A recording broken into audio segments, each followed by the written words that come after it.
अगर मनुष्य के अंदर विचार आ जाए तो क्या वो तंबाकू खाएगा? क्या वो दारू पिएगा? विचार आ जाए तो क्या वो मांस खाएगा? क्या वो मछली खाएगा? क्या वो दलाली करेगा, घूस खाएगा, चोरी करेगा, बेईमानी करेगा, हत्या बलात्कार करेगा? सारे पाप कर्म एक विचार केवल आ जाए तो सारे पाप कर्म कट जाएंगे। लेकिन आज मनुष्य नाना प्रकार के देवी देवता, भुइयां भवानी, मंदिर मस्जिद बना के उसके पूजा में लगा और विचार तो साफ खत्म हो चुका है। आज भाई भाई से बेईमानी कर रहा है, बाप बेटा से बेईमानी कर रहा है, सास पुतोह से बेईमानी कर रही है, ननद भाभी से बेईमानी कर रही है, गोतनी गोतनी से बेईमानी। किसी को पता नहीं है कौन क्या है और कौन क्या नहीं है। एक शब्द सदगुरु कबीर ने दुनिया वालों के लिए दिया था, अरे आत्म ज्ञान बिना सब सूना, क्या मथुरा क्या काशी रे। एक आत्मज्ञान, हर घट में परमात्मा की सत्ता है, यह है आत्म ज्ञान। इतना ज्ञान मनुष्य को अगर हो गया कि हर घट में परमात्मा बैठा है, तो परमात्मा को दारू कैसे देगा? वो परमात्मा को खैनी कैसे देगा? वो परमात्मा जो अंदर में बैठा है उसको बीड़ी कैसे देगा? और है, जब तक वो परमात्मा की सत्ता घट में है तभी तक की आंखें दुनिया को देख रही है, कान दुनिया की बातों को सुन रहा है, नाक सुगंध दुर्गंध ले रहा है, मुंह बोल रहा है, खा रहा है, त्वचा स्पर्श कर रहा है। जिस समय परमात्मा काया से निकल जाएगा, आंखें बंद हो जाएगी, कान बंद हो जाएगा, नाक बंद हो जाएगा, मुंह की क्रिया बंद हो जाएगी और स्पर्श की क्रिया बंद हो जाएगी। सारी क्रिया समाप्त हो जाएंगी। जैसे लाइन है तो हैलोजन जल रहा है, मरकरी जल रहा है, ये माइक काम कर रहा है, पंखा चल रहा है, लाइन कट गया तो सारे बंद हो जाएंगे। ठीक उसी प्रकार से जैसे उस हैलोजन और माइक को लाइन अपना सत्ता दिया तो कार्य हो रहा है, उसी तरह से इस शरीर को, इस जड़ शरीर को आत्मा अपना सत्ता दिया है तो आंखें देख रही है, कान सुन रहा है, और नाक सूंघ रहा है, मुंह बोल रहा है, त्वचा स्पर्श कर रहा है। जिस समय आत्मा अपना सत्ता समेट लेगा, ये शरीर डेड बॉडी होगा और श्मशान में जल के रहा। वही आप हैं। आप न हिंदू हैं न मुसलमान, आप न सिख है न ईसाई, आप न पारसी है न यहूदी, आप न औरत है न मर्द, आप न छूत है न अछूत, न आप अवर्ण है न सवर्ण, न आप नीच है न ऊंच, आप न बैकवर्ड है न फॉरवर्ड, आप न गोरा है न काला, आप न विद्वान है न मूर्ख, आप न धनी है न निर्धन, आप न हाथ है न पैर, आप मुंह नहीं है, कान नहीं है, नाक नहीं है, आप शुद्ध बुद्ध चेतन जीव आत्मा है। कर्मानुसार मां के गर्भ में 9 महीना रहकर और ये शरीर लेकर आप बाहर आए हैं। एक दिन इस शरीर छोड़ के आपको वापस हो जाओ।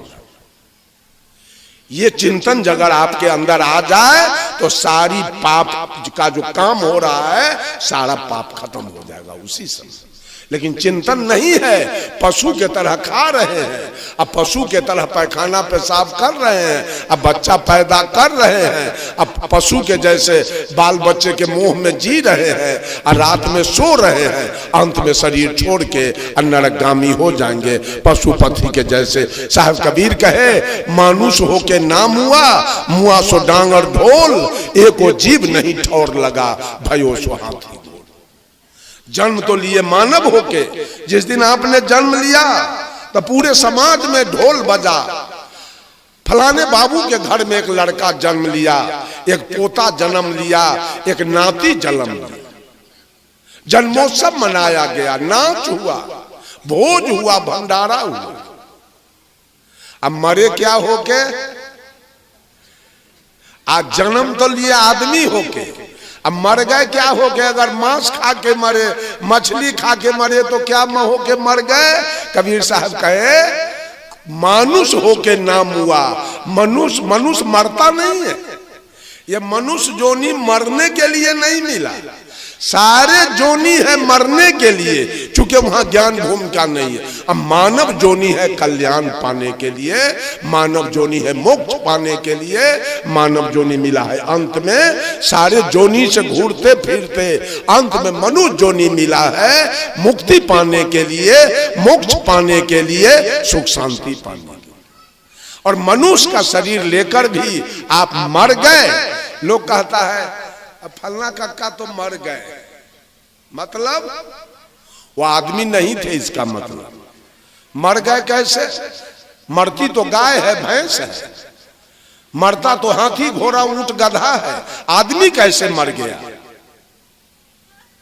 आदमी को मरना नहीं। धर्म स्वरूप साहब मर नहीं गए, सेवरी मर नहीं गई, रैदास मर नहीं गए, कबीर मर नहीं गए, बुद्ध मर नहीं गए, महावीर मर नहीं गए। मरता है कुत्ता गीदड़, हाथी घोड़ा, पशु पक्षी। आदमी का जोनी मरने के लिए नहीं है, इसको कल्याण के लिए मानव जोनी मिला। बंधुओं, नाना प्रकार के केवल तीर्थ व्रत और देवी देवता अपने से बना लिया है सब। देखा आपने अभी खरना के दिन, नहाय खाए के दिन, सेब के दुकान पर, संतरा के दुकान पर, आदि हरदी के दुकान पर, डलडा के दुकान पर, मैदा के दुकान पर, शक्कर के दुकान पर, चीनी के दुकान पर इतनी भीड़ थी, आदमी निकल नहीं सकता था। अब पारण के दिन आपने देखा कसैया के दुकान पर और मलाह के दुकान पर इतनी भीड़। इधर मांस खरीदने के लिए पारण के दिन, इधर मछली खरीदने के लिए पूरा भीड़ लगी थी पारण के दिन। ये जग जाप से क्या होगा और क्या कल्याण होगा समझ में नहीं आ रहा है। ये सब समझ में नहीं है क्या हो रहा है। साहब कबीर एक भजन में कहे, इंसान के तू ठकलू, भगवान के तू ठकलू, भगवान के तू ठकलू, खुद अपने ठका गए लो, यही माया के बजरिया में। किसको ठग रहे हैं? एक तरफ मनुष्य आदमी को ठग रहा है, इंसान को। दूध लेने आएगा तो झट पानी मिला के दे दिया, चोकर मिला के आटा में दे दिया, घी में डलडा मिला के दे दिया, दलाली मार दिया, घूस ले लिया। एक तरफ इंसान धोखा खा रहा है और दूसरे तरफ भगवान बना के धोखा दिया जा रहा है। आज पोखरी पर महिला सब गई, जिस भगवान के लिए वो दिया क्या भगवान को, गौर किया जाए। भगवान को क्या सब मिला? आदि के पत्ता, हरदी के पत्ता, मुरई के पत्ता भगवान को मिला। ये ठगैती चल रही है। किसको ठग रहे हैं? खुद आप ठगा रहे हैं। कबीरा आप ठगाइए और न ठगिए कोई, आप ठगे सुख हो तू है और ठगे दुख हो। तो दुख होगा दूसरे को ठग रहे हैं, भगवान को ठगने चले हैं। अगर कहते हैं भगवान है तो देखा किसी ने नहीं, भगवान को आज तक देखा किसी ने नहीं। और उसको भोजन क्या देता है? पेड़ा, रसगुल्ला, ठकुआ, केरा, और रूप उसका देखा नहीं। ये कितना बड़ा ठगैती चल रही है, उसको जरा सा विचार किया जाए। एक आदमी था, उसके पास 2 पत्नी थी, 2 स्त्री। सौतीन में तो पटरी होता नहीं, दोनों सौतीन में दिन रात कलह, दिन रात लड़ाई, दिन रात मारपीट चल रहा था। पति बेचारा तंग आ गया दोनों पत्नी से, अपने मित्र से जाके कहा, मित्र अब मैं नहीं रहूंगा, कुछ पैसा मुझको दे दो किराया, अब मैं पंजाब चला जाऊंगा। तो मित्र कहा कि मित्र कब तक रहोगे पंजाब में, फिर तो आना पड़ेगा, आओगे तो यही झगड़ा मिलेगा, इसलिए इसका अस्थाई निदान कर दो। कहा क्या करे बोलो। गांव के बगल में 2-4 कट्ठा जमीन खरीदो और उसमें मकान बना के एक पत्नी को यहाँ रख दो और एक पत्नी रहेगी पुरना घराड़ी पर, दोनों में दूरी बन जाएगा, ऑटोमेटिक झगड़ा खत्म हो जाएगा।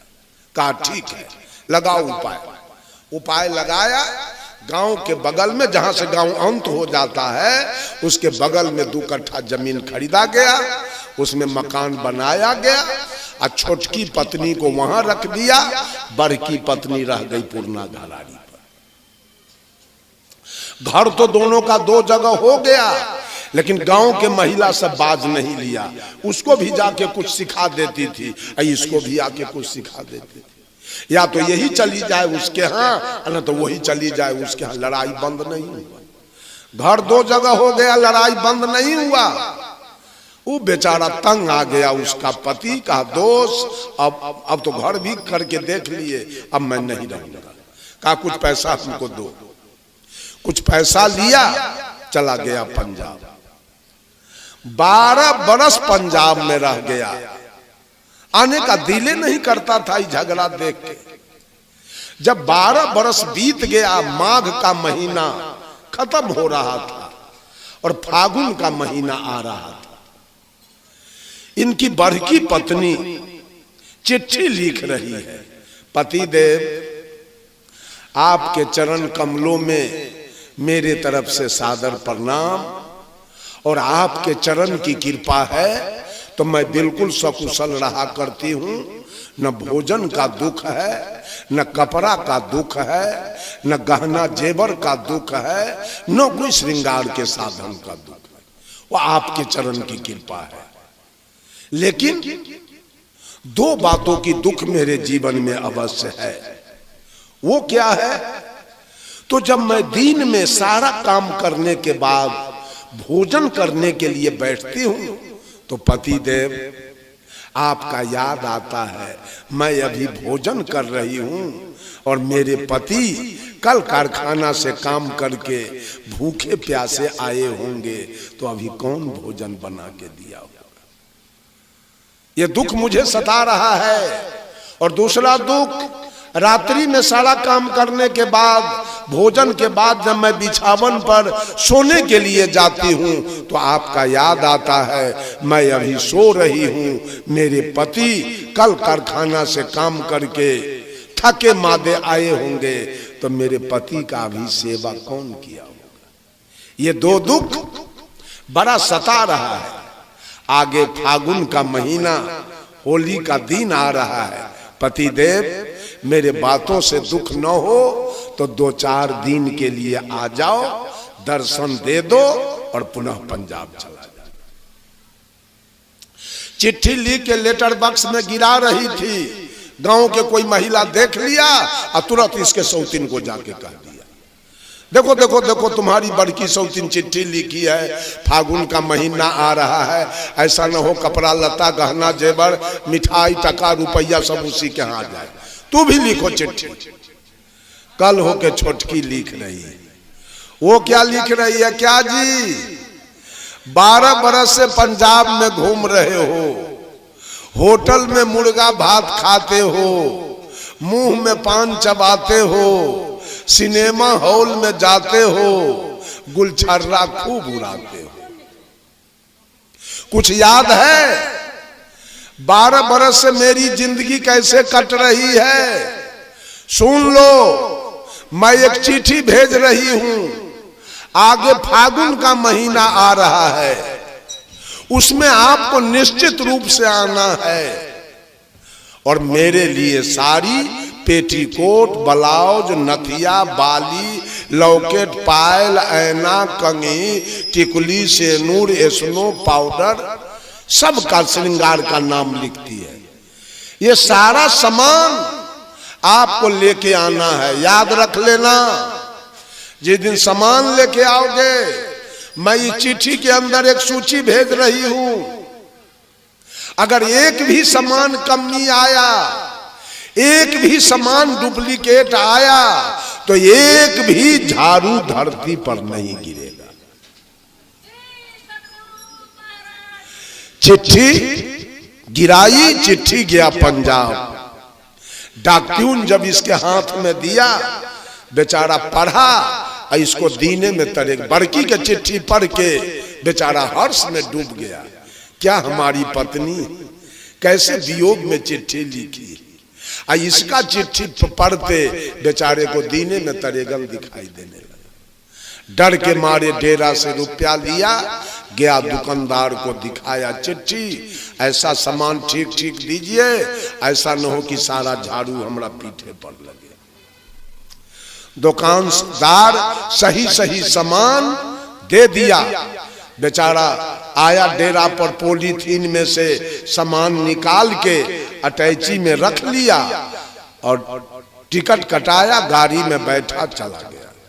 यही चैधा बन्नी हॉल्ट समझ लीजिए, स्टेशन उतरना था, और यही उपिंदर बाबू के गांव बन्नी आना था।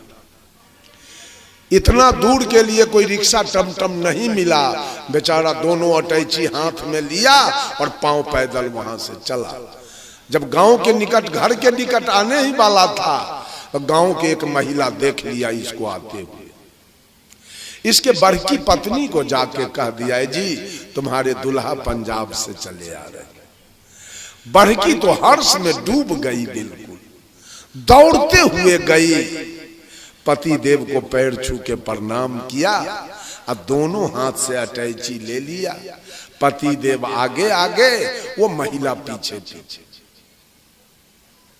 अपने घर पर आई, अटैची को दरवाजे पर रख दिया, घर में नहीं ले गई, दरवाजे पर रख दिया। झटपट में पति के लिए एक बिछावन किया, पति देव बैठ गए, थाली में जल लाई, पति का दोनों पैर पखार दिया, पोंछ दिया और पंखा लेके बैठ गई, कुछ हालचाल पूछने लगी। इतने में कोई औरत छोटकी को जाके कह दिया, आ गया तुम्हारा दूल्हा, और दोनों अटैची है बड़की के दरवाजे पर।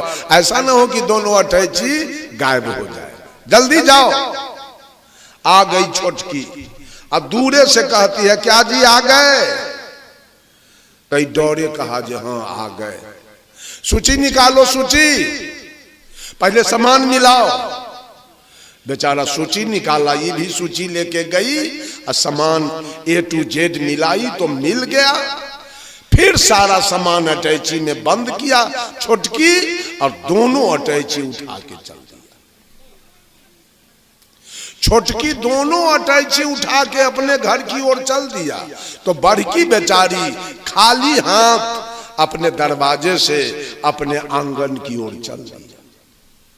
तो पति देव बड़की के पीछे पीछे चल दिया। गांव की महिला सब खड़ी थी, वो कहती है, जी 12 बरस पर पंजाब से आए हो, आगे होली का दिन आ रहा है, और तू जानते हो कि 2 पत्नी तुम्हारे पास है और 2 अटैची तुम लेके आए थे। वाजिब क्या था? दोनों को एक एक अटैची देना, लेकिन दोनों अटैची तू छोटकी को दे दिए हो, अब बड़की के पीछे पीछे खाली हाथ जा रहे। यही इंसानियत है। तो पति ने जवाब दिया, सुन लो, ये जो मेरी छोटकी पत्नी है, इसको मेरे सामान से प्रेम है, तो सामान लेके ही जा रही है, और ये जो मेरी बड़की पत्नी है, इसको हमारे जान से प्रेम है, इसलिए जान इसके साथ जा रहा है। बंधुओं, ये जिंदगी भर माता बहन लोग सामान की भक्ति करती है। एगो पोता चाहिए, एगो बेटा चाहिए, एगो नाती चाहिए, एगो दामाद चाहिए, थोड़े मकान चाहिए, जमीन चाहिए, नौकरी चाहिए, बिजनेस चाहिए। यही सामान की भक्ति चल रही है। परमात्मा कैसे मिले? जो पति चाहिए उसको पति मिला। पति बड़ा है कि सामान बड़ा है? और जो सामान चाहिए उसको सामान मिला, और जो पति चाहिए उसको पति मिल गया। कहीं भक्ति नहीं हो रही है, कहीं अपना कल्याण की चर्चा नहीं है, कहीं अपना चिंतन नहीं है कि मैं कौन हूं, who are you and who am I, मैं कौन हूं, ये दुनिया क्या है और दुनिया से मेरा लगाव क्या है, इस पर कहीं कोई चिंतन और कोई चर्चा नहीं। एक लोटा जल ले जाइए, आधार दीजिए, एगो अगरबत्ती बार दीजिए और थोड़े नमः शिवाय करके अपना घर चले जाइए, यही पूजा है। आ घरे जाके मछली भात खा लीजिए, मांस भात खा लीजिए, यही पूजा चल रही है। चिंतन कुछ नहीं है, मानवता कुछ नहीं है, हम क्या हैं इस पर कोई चर्चा कहीं, कोई चिंतन सोचे नहीं है। अरे आपको पति भी मिला है तो भौतिक रूप से, इस शरीर का पति है। जब भगवान राम ने बाली को मारा तो बाली की पत्नी थी तारा, तारा अपने दुल्हा को गोद में लेके और बेचारी विलाप कर रही थी, रो रही थी। तो भगवान राम ने पूछा तारा से, तारा बिकल देखी रघुराया, दिन्हि ज्ञान हर लिन्हि माया। भगवान राम तारा से पूछते हैं, तारा तू क्यों रो रही है? तारा कहती है, प्रभु मैं पति के वियोग में रो रही हूं। भगवान राम कहे, छित जल पावक गगन समीरा, पंच रचित हो अधम शरीरा, प्रगट सोतन आगे सोया, जीवनीत तुम काहे के रोया। तारा पंच तत्व से बना हुआ शरीर, धरती आकाश हवा पानी आग से बना हुआ ये शरीर, जिस शरीर से तुम्हारा विवाह हुआ, जो शरीर तेरा दुल्हा था,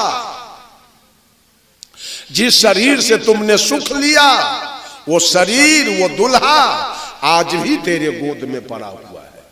दुल्हा तो आज भी तेरे गोद में है, फिर तुम रोती क्यों? तो तारा कहती है, प्रभु दुल्हा मेरे गोद में है लेकिन एक शब्द बोलता नहीं। भगवान राम ने कहा तारा से, तारा ये बोलवा नित्य है, अजर है, अमर है, अखंड है, अभेद है, अगम है, अगोचर है, अजाति है, अजन्मा है और अनामी है।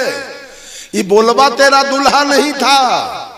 दुल्हा होता है देह और दुल्हन होती है देह। मम्मी होती है देह, पप्पा होता है देह, दादा होता है देह, दादी होती है देह, मौसा होता है देह, मौसी होती है देह। बोलने वाला तो जो मौसा में वही मौसी में, जो फूआ में वही फूफा में, जो नाना में वही नानी में। ये बोलने वाला किसी का मौसा मौसी नहीं है। औरत वाली देह होती है मौसी और मर्द वाला देह होता है मौसा। औरत वाली देह होती है मम्मी, मर्द वाला देह होता है पप्पा। और रहने वाला तो जो मम्मी में वो है पप्पा में, और जो दादा में वही दादी में। ये आत्मा न औरत है और न मर्द है, शरीर से बिल्कुल अलग। वो आप है, वो आप है। आपने कर्मानुसार औरत वाला शरीर पाया है और आपने कर्मानुसार मर्द वाला शरीर पाया है। यह भौतिक रिश्ता है पति पत्नी का, यह दैहिक रिश्ता है पति पत्नी का। आध्यात्मिक कोई रिश्ता नहीं। अध्यात्म तो जो आप है वही हम है। अध्यात्म में जो नाच लोग देखने जाते हैं तो नाच में नाच मालिक एक एक्टर को full pant shirt coat jersey jacket मोजा जूता आंख में चश्मा टोपी पहना के और हाथ में तलवार दे के और उसको भेज देता है स्टेज पर, मंच पर। दर्शक दीर्घा में बैठे लोग कहते हैं आ गए, यही है राजा रुदल। वो भी कहता है हम 14 कोस के राजा हैं। जो राजा बन के गया वो कहता है हम 14 कोस के राजा हैं, लेकिन उसको एक धूर बैगन रोपने के लिए उपाय नहीं। मेकअप से राजा बन के गया मंच पर।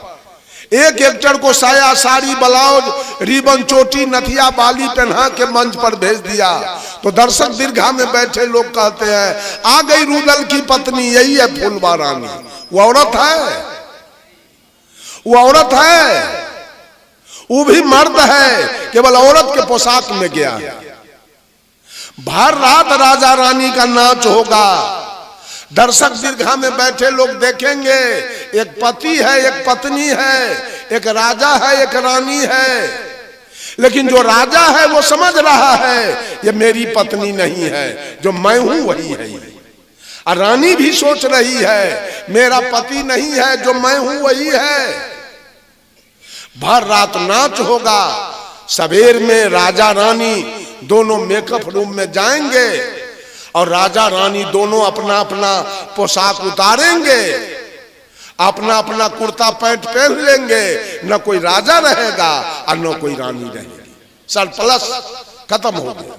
ठीक उसी प्रकार से ये देह से आपकी कोई पत्नी है, देह से आप किसी के पति हैं, लेकिन जिस दिन आप और आपकी पत्नी ये मेकअप को छोड़ेंगे, ये शरीर मेकअप है, इस मेकअप को जिस दिन आप और आपकी पत्नी छोड़ेगी और दोनों काया से आत्मा रूपी एक्टर निकलेगा, उस आत्मा में कौन औरत होगा और कौन मर्द होगा?